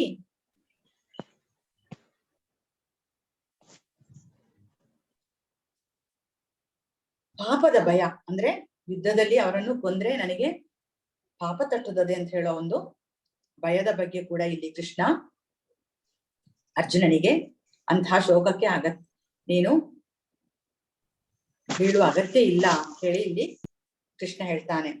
ಅರ್ಜುನನ ತರ್ಕದ ಪ್ರಕಾರ ಯುದ್ಧದಲ್ಲಿ ಕೊಂದರೆ ಪಾಪದ ಭಯ, ಆದ್ರೆ ಭಗವಂತ ಅದನ್ನು ಇಲ್ಲಿ ಖಂಡಿಸ್ತಾನೆ. ಯುದ್ಧ ಮಾಡುವುದು ನಿನ್ನ ಧರ್ಮ, ಆ ಧರ್ಮದ ಮಾರ್ಗದಲ್ಲಿ ನೀನು ನಡೆದರೆ, ಅದರಲ್ಲಿ ನೀನು ಸ್ವಲ್ಪವಾದ್ರೂ ಯಶಸ್ಸನ್ನು ಕಂಡರೆ ನಿನ್ನನ್ನು ಅದು ಮಹಾ ಭಯದಿಂದ ರಕ್ಷಿಸ್ತದೆ ಅಂತ ಹೇಳಿ ಕೃಷ್ಣ ಇಲ್ಲಿ ಹೇಳ್ತಾನೆ.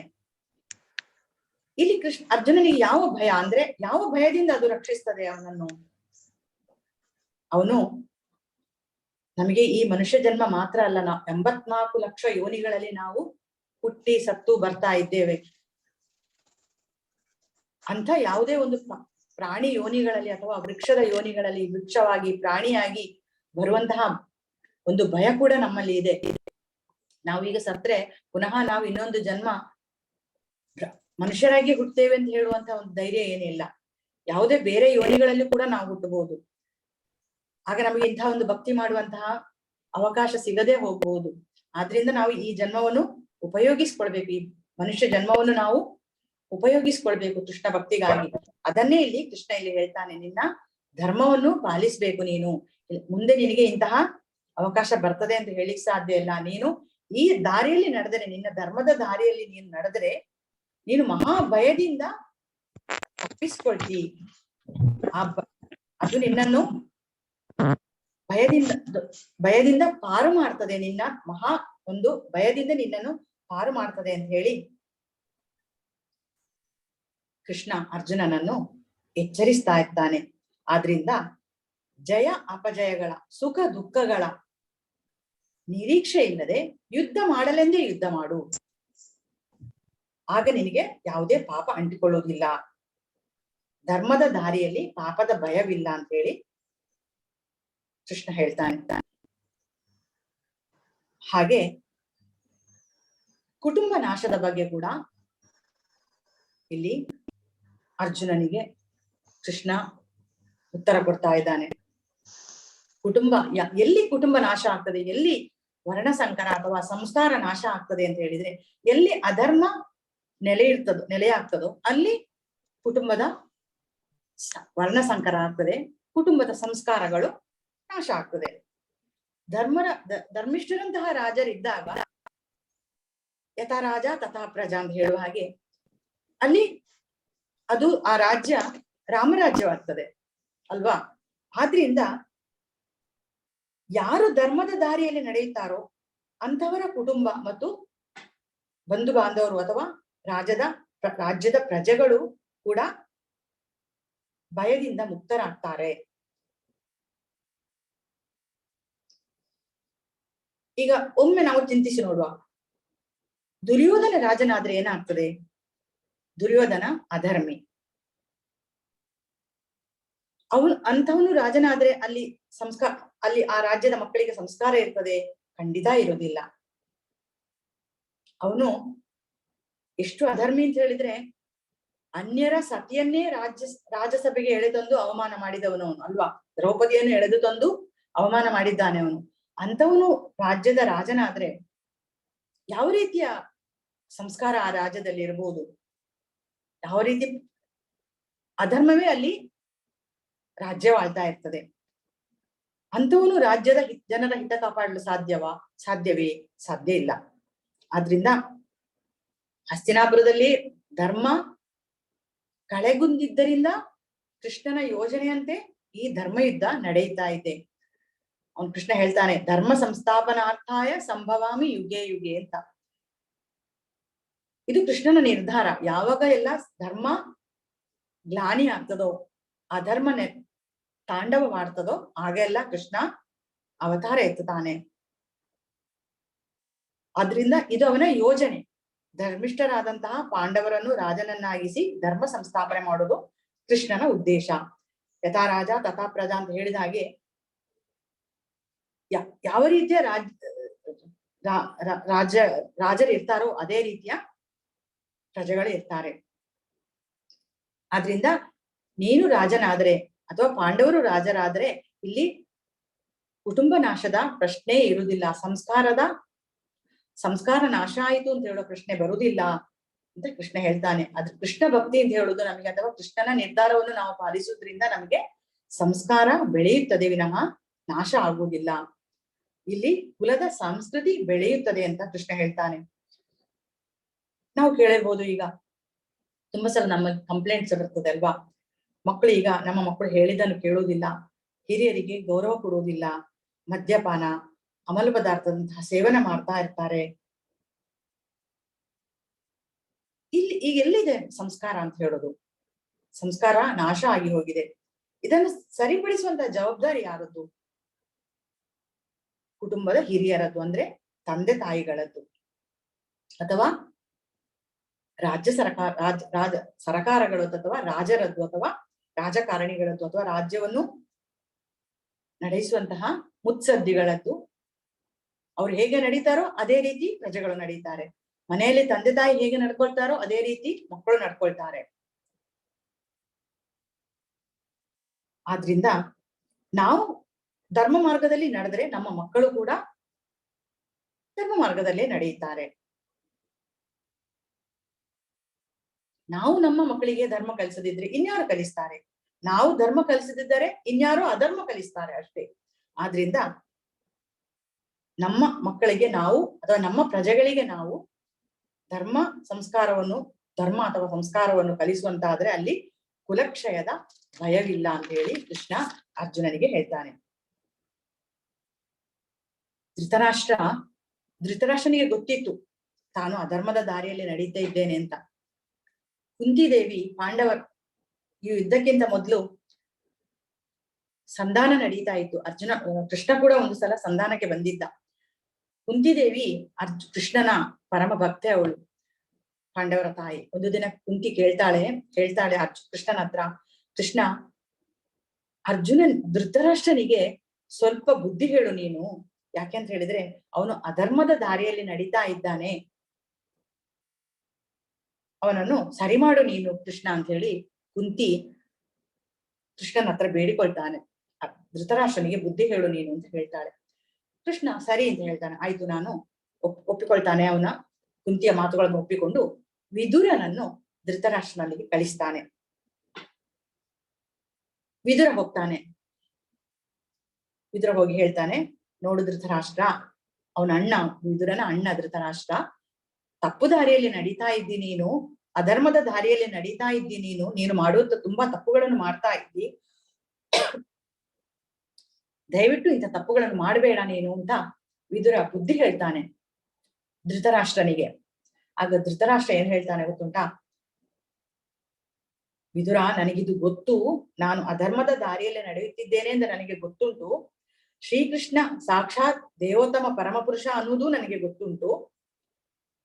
ಅವನು ಧರ್ಮ ಸಂಸ್ಥಾಪನೆಗೆ ಬಂದಿದ್ದಾನೆ ಅಂತ ಹೇಳುವುದು ನನಗೆ ಗೊತ್ತುಂಟು. ಆದ್ರೆ ನನ್ನ ಪುತ್ರ ವ್ಯಾಮೋಹ ನನ್ನನ್ನು ಕುರುಡನನ್ನಾಗಿ ಮಾಡಿದೆ. ನಾನು ಬಾಹ್ಯವಾಗಿಯೂ ಕುರುಡ, ಅಂತರಂಗದಲ್ಲಿಯೂ ನಾನು ಕುರುಡನಾಗಿದ್ದೇನೆ. ಧರ್ಮ ಮಾರ್ಗದಲ್ಲಿ ನನ್ನ ಮನಸ್ಸು ನಿಲ್ಲುತ್ತಿಲ್ಲ. ಅಧರ್ಮದಿಂದ ನನ್ನ ಮನಸ್ಸು ಹೊರಬರುತ್ತಿಲ್ಲ ಅಂತ ಹೇಳಿ ಧೃತರಾಷ್ಟ್ರ ವಿದುರನ ಹತ್ರ ಹೇಳ್ಕೊಳ್ತಾನೆ. ಅವನನ್ನು ಅವನು ತಪ್ಪು ದಾರಿಯಲ್ಲಿ ನಡೀತಾ ಇದ್ದಾನೆ ಅಂತ ಗೊತ್ತಿದ್ರು ಅವನ ವ್ಯಾಮೋಹ ಅವನನ್ನು ಸರಿದಾರಿಗೆ ಬರ್ಲಿಕ್ಕೆ ಬಿಡ್ತಾ ಇಲ್ಲ. ಆದ್ರಿಂದ ಅವನ ಮಕ್ಕಳು ಕೂಡ ಹಾಗೆ ಇದ್ದಾರೆ. ಧೃತರಾಷ್ಟ್ರನ ಮಕ್ಕಳು ಕೂಡ ಅಧರ್ಮದ ದಾರಿಯಲ್ಲಿ ನಡೀತಾರೆ. ಆದ್ರಿಂದ ನಾವು ನಮ್ಮ ಮಕ್ಕಳಿಗೆ ಯಾವಾಗಲೂ ಧರ್ಮದ ದಾರಿಯಲ್ಲಿ ನಡೆಯುವಂತಹ ಒಂದು ದಾರಿಯನ್ನು ತೋರಿಸ್ಬೇಕು. ಲೌಕಿಕ ಜ್ಞಾನದೊಂದಿಗೆ ಈ ಭಗವದ್ಗೀತೆಯಂತಹ ಜ್ಞಾನವನ್ನು ಕೂಡ, ಆಧ್ಯಾತ್ಮಿಕ ಜ್ಞಾನವನ್ನು ಕೂಡ ಮಕ್ಕಳಿಗೆ ಸಣ್ಣ ಪ್ರಾಯದಿಂದಲೇ ಕೊಡ್ಬೇಕು. ಆಗ ಮಕ್ಕಳ ಮನಸ್ಸು ಅಧರ್ಮದ ಕಡೆ ಆಕರ್ಷಿತವಾಗುವುದಿಲ್ಲ, ಬದಲಾಗಿ ಧರ್ಮದ ಕಡೆ ಆಕರ್ಷಿತವಾಗ್ತದೆ.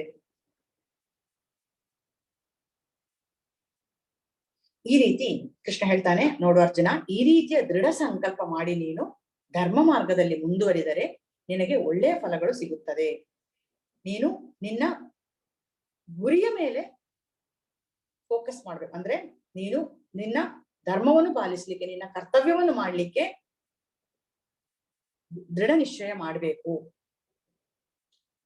ಎಲ್ಲಾ ಗುಣಗಳನ್ನು ಮೀರಿ ಎಲ್ಲಾ ದ್ವಂದ್ವಗಳಿಂದ ಮುಕ್ತನಾಗಿ ಲಾಭ ನಷ್ಟಗಳ ಚಿಂತೆ ಇಲ್ಲದೆ ಆತ್ಮದಲ್ಲಿ ನಿಷ್ಠನಾಗಬೇಕು.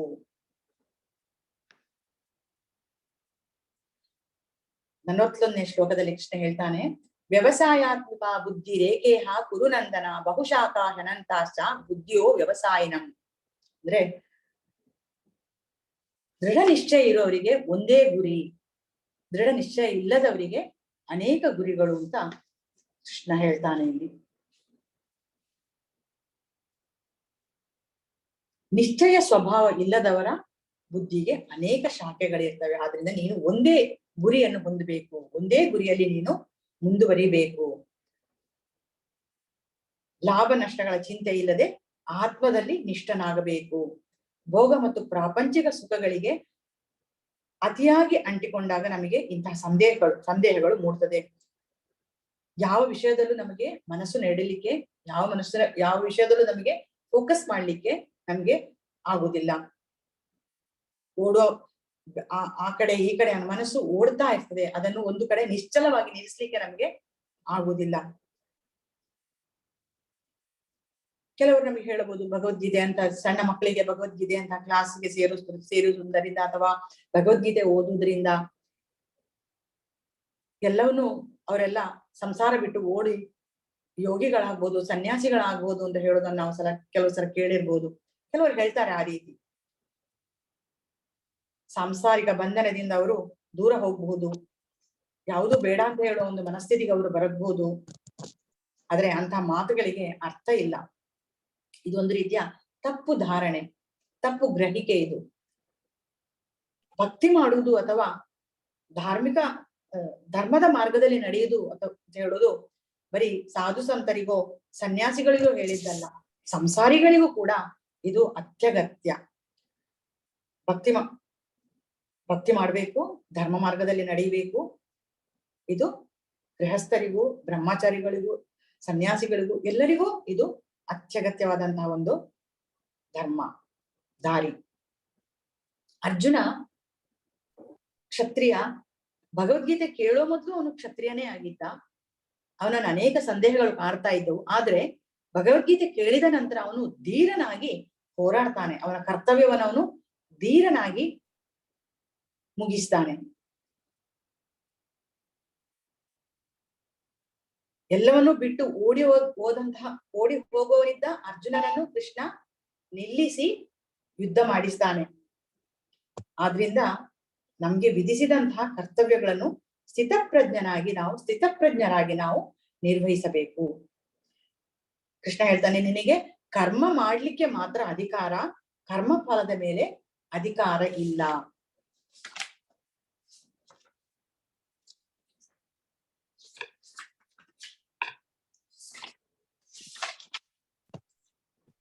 ಪ್ರಸಿದ್ಧ ಶ್ಲೋಕ ಕರ್ಮಣ್ಯೇವಾಧಿಕಾರಸ್ಥೆ ಮಾ ಫಲೇಷು ಕದಾಚನ. ಆ ಶ್ಲೋಕದ ಬಗ್ಗೆ ನಿಮ್ಗೆಲ್ಲ ಗೊತ್ತುಂಟು.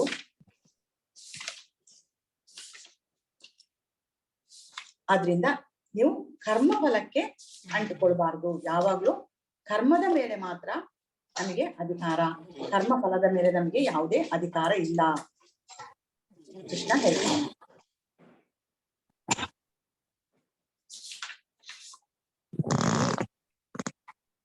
ಕರ್ಮಣ್ಯೇವಾಧಿಕಾರಸ್ಥೆ ಮಾ ಫಲೇಷು ಕದಾಚನ ಮಾ ಕರ್ಮ ಫಲ ಹೇತುರ್ಭುರ್ ಮಾತೆ ಸಂಗೋಸ್ತ ಕರ್ಮಣಿ.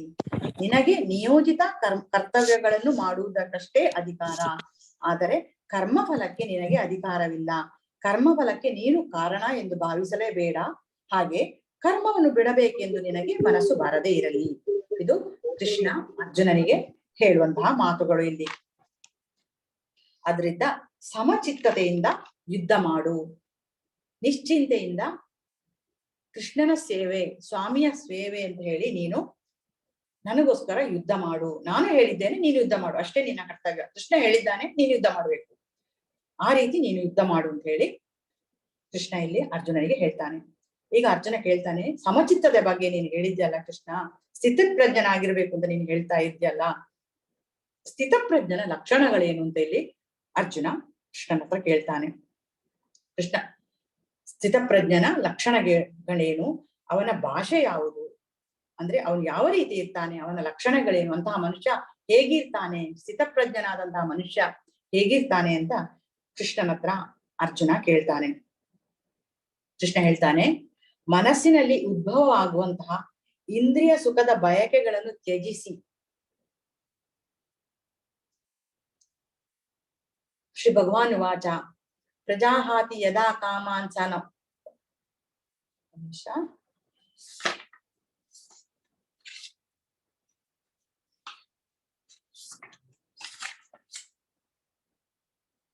ಪ್ರಜಾಹಾತಿ ಯದಾ ಕಾಮಾನ್ ಸರ್ವಾನ್ ಪಾರ್ಥ ಮನೋಗತಾನ್ ಆತ್ಮನ್ಯೇವಾತ್ಮನಾ ತುಷ್ಟಃ ಸ್ಥಿತಪ್ರಜ್ಞಸ್ತೋಚ್ಯತೆ.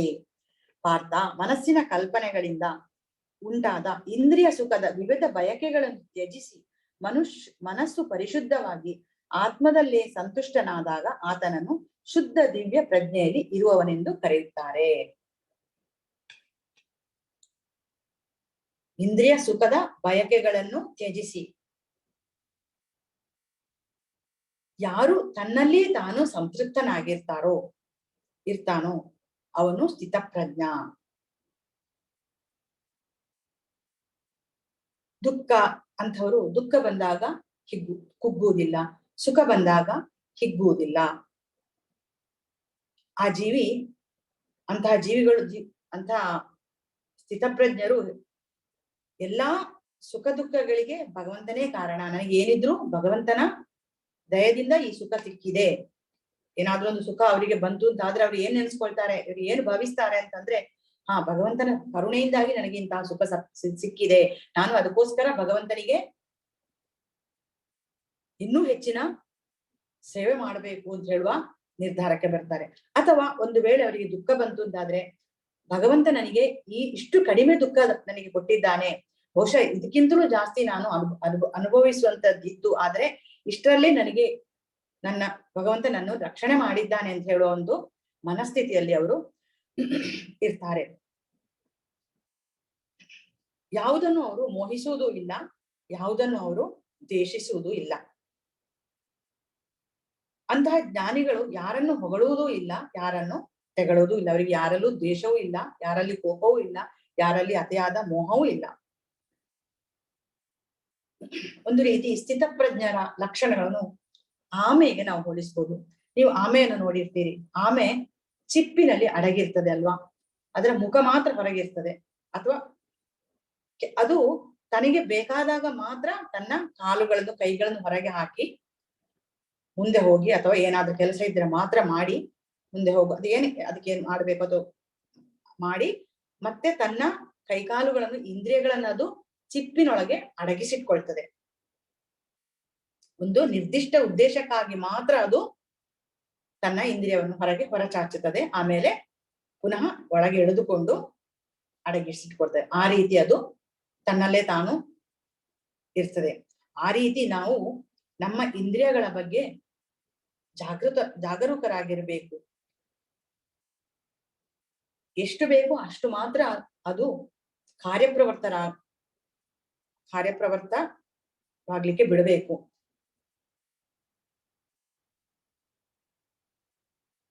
ಇಂದ್ರಿಯಗಳು ಅಂತ ಹೇಳಿದ್ರೆ ಅದು ಕಣ್ಣು, ಕಿವಿಗಳು, ಮೂಗು, ಇದೆಲ್ಲ ನಮ್ಮ ಇಂದ್ರಿಯಗಳು, ಪಂಚೇಂದ್ರಿಯಗಳು ಅಲ್ವಾ.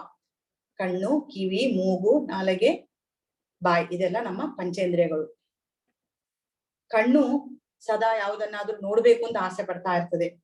ಕಿವಿ ಎಲ್ಲಾ ಕಥೆಗಳನ್ನು ಕೇಳಬೇಕು ಅಂತ ಆಸೆ ಪಡ್ತಾ ಇರ್ತದೆ. ನಾಲಿಗೆ ರುಚಿಯಾದದನ್ನು ಸವಿಬೇಕು ಅಂತ ಹೇಳುವಂತಹ ಆಸೆಯಲ್ಲಿರ್ತದೆ. ಆದ್ರೆ ಇದಕ್ಕೆಲ್ಲ ಒಂದು ಕಡಿವಾಣ ಹಾಕಿಕೊಳ್ಬೇಕು ಅಂತ ಹೇಳಿ ಇಲ್ಲಿ ಕೃಷ್ಣ ಹೇಳ್ತಾನೆ. ಆ ರೀತಿಯ ಇಂದ್ರಿಯ ಸುಖಗಳಿಗೆ ಕಡಿವಾಣ ಬೇಕು. ಇಲ್ಲಿ ಕೃಷ್ಣ ಸ್ಥಿತಪ್ರಜ್ಞ ಅಲ್ಲದವರ ಲಕ್ಷಣಗಳನ್ನು ಕೂಡ ಇಲ್ಲಿ ಹೇಳ್ತಾನೆ. ಅಂದ್ರೆ ಇಂದ್ರಿಯ ವಸ್ತುಗಳನ್ನು ಚಿಂತಿಸುವ ಮನುಷ್ಯನಿಗೆ ಅವುಗಳಲ್ಲಿ ಆಸಕ್ತಿ ಹುಟ್ಟುತ್ತದೆ. ಇಂತಹ ಆಸಕ್ತಿಯಿಂದ ಕಾಮವು ಹುಟ್ಟುತ್ತದೆ, ಕಾಮದಿಂದ ಕ್ರೋಧವು ಉದ್ಭವ ಆಗುತ್ತದೆ. ಯಾರು ಸದಾ ಇಂದ್ರಿಯ ಸುಖಗಳ ಬಗ್ಗೆ ಚಿಂತಿಸ್ತಾ ಇರ್ತಾರೋ ಅದನ್ನು ಆಗ ಬಯಕೆ ಉತ್ಪನ್ನ ಆಗ್ತದೆ. ನಾವು ಒಂದು ವಸ್ತುವಿನ ಬಗ್ಗೆ ಚಿಂತಿಸ್ತಾ ಇದ್ದರೆ ನಮಗೆ ಅದನ್ನು ಪಡಿಬೇಕೆನ್ನುವಂತಹ ಆಸೆ ಹುಟ್ಟುತ್ತದೆ. ಆಸೆ ನಮ್ಮನ್ನು ಅದನ್ನು ಪಡಿಬೇಕಂತ ಎನ್ನುವ ದಾರಿಯಲ್ಲಿ ನಮ್ಮನ್ನು ಮುಂದುವರಿಸ್ತದೆ. ಅದು ಒಂದು ವೇಳೆ ಸಿಕ್ಕದೆ ಹೋದಾಗ ಅಥವಾ ಅದು ನಮಗೆ ದಕ್ಕದೆ ಹೋದಾಗ ನಮಗೆ ಕ್ರೋಧ ಬರ್ತದೆ, ಭ್ರಾಂತಿಯ ಒಂದು ಸ್ಥಿತಿಗೆ ನಿರ್ಮಾಣ ಆಗ್ತದೆ. ಇಂತಹ ಭ್ರಾಂತಿಯಿಂದ ಬುದ್ಧಿ ನಾಶ ಆಗ್ತದೆ. ಇದರಿಂದ ಮನುಷ್ಯನ ಪತನ ಆಗ್ತದೆ ಅಂತ ಹೇಳಿ ಕೃಷ್ಣ ಹೇಳ್ತಾನೆ. ಆದ್ರಿಂದ ರಾಗದ್ವೇಷಗಳಿಂದ ಬಿಡುಗಡೆಯಾಗಿ ಕ್ರಮಗೊಳಿಸುವ ತತ್ವಗಳ ಮೂಲಕ ಇಂದ್ರಿಯಗಳನ್ನು ನಿಯಂತ್ರಿಸುವವನು ದೇವರ ದಯೆಯನ್ನು ಪಡೆಯಬಲ್ಲ. ಅಂದ್ರೆ ನಮ್ಮ ಇಂದ್ರಿಯಗಳು ಯಾವಾಗಲೂ ನಮ್ಮ ಹತೋಟಿಯಲ್ಲಿ ಇರ್ಬೇಕು ಅಂತ ಹೇಳಿ ಕೃಷ್ಣ ಇಲ್ಲಿ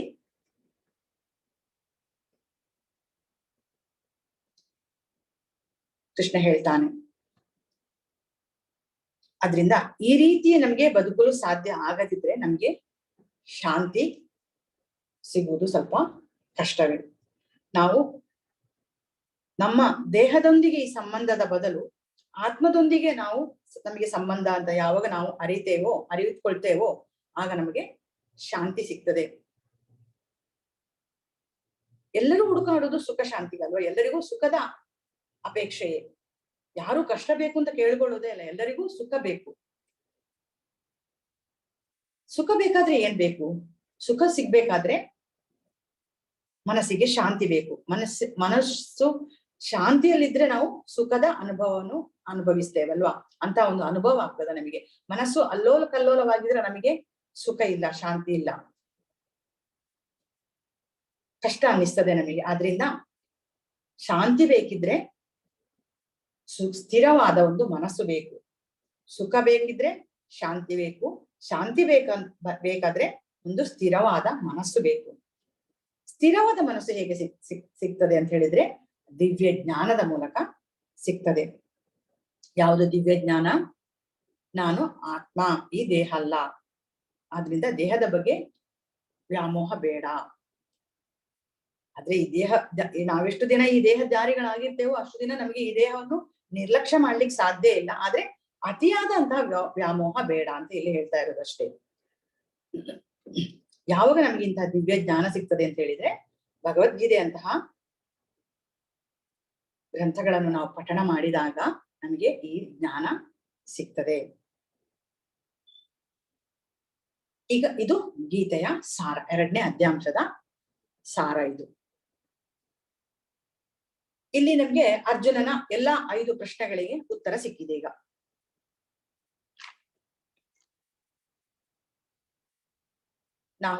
ನಾನು ಅವನ ದೇಹಕ್ಕೋಸ್ಕರ ನೀನು ಕರುಣೆ ಪಡುವ ಅಗತ್ಯವಿಲ್ಲ, ಯಾಕೆಂದ್ರೆ ದೇಹ ಬೇರೆ ಆತ್ಮ ಬೇರೆ ಅಂತ ಹೇಳಿದ್ದಾನೆ.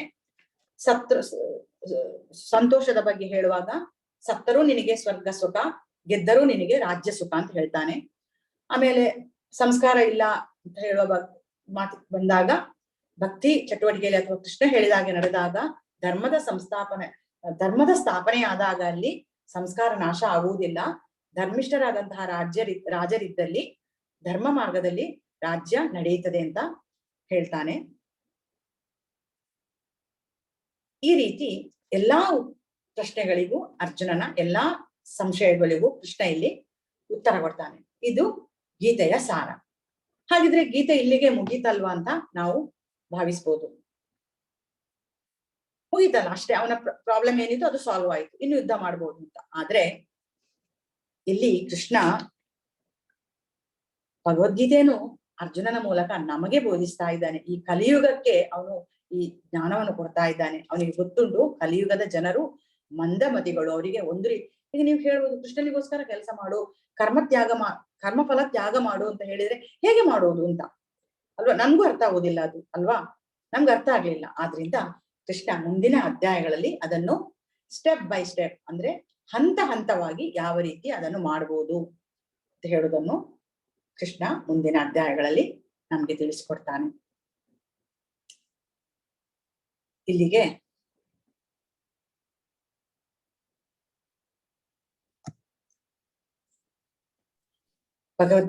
ಗೀತೆಯ ಸಾರ ಅಂತ ಹೇಳುವ 2ನೇ ಅಧ್ಯಾಯ ಮುಕ್ತಾಯವಾಗಿದೆ. ಹರೇ ಕೃಷ್ಣ. ಎಲ್ಲರಿಗೂ ಧನ್ಯವಾದಗಳು. ಇಷ್ಟು ನನ್ನ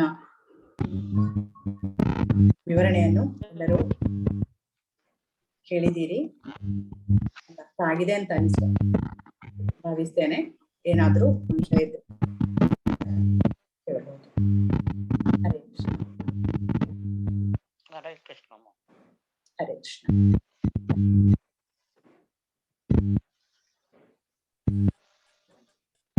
ಹರೇ ಕೃಷ್ಣ. ಹರೇ ಕೃಷ್ಣ. ಹರೇ ಕೃಷ್ಣ.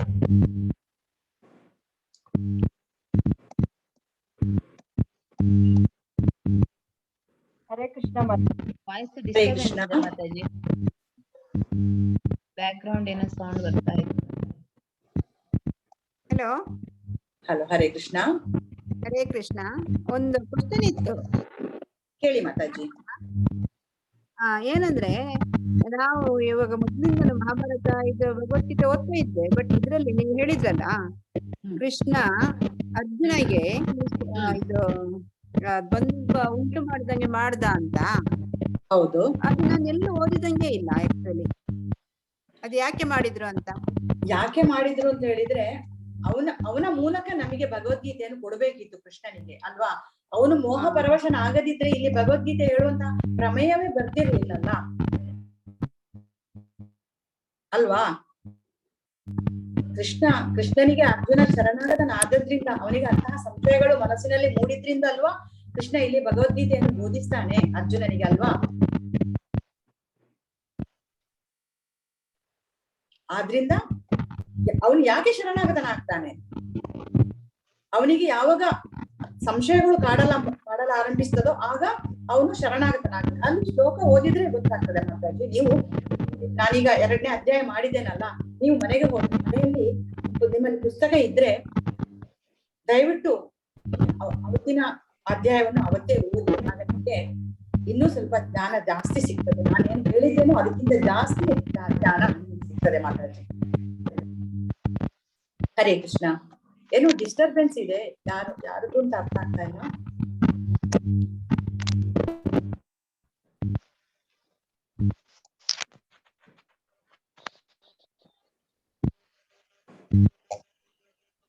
ಹರೇ ಕೃಷ್ಣ. ಹರೇ ಕೃಷ್ಣ.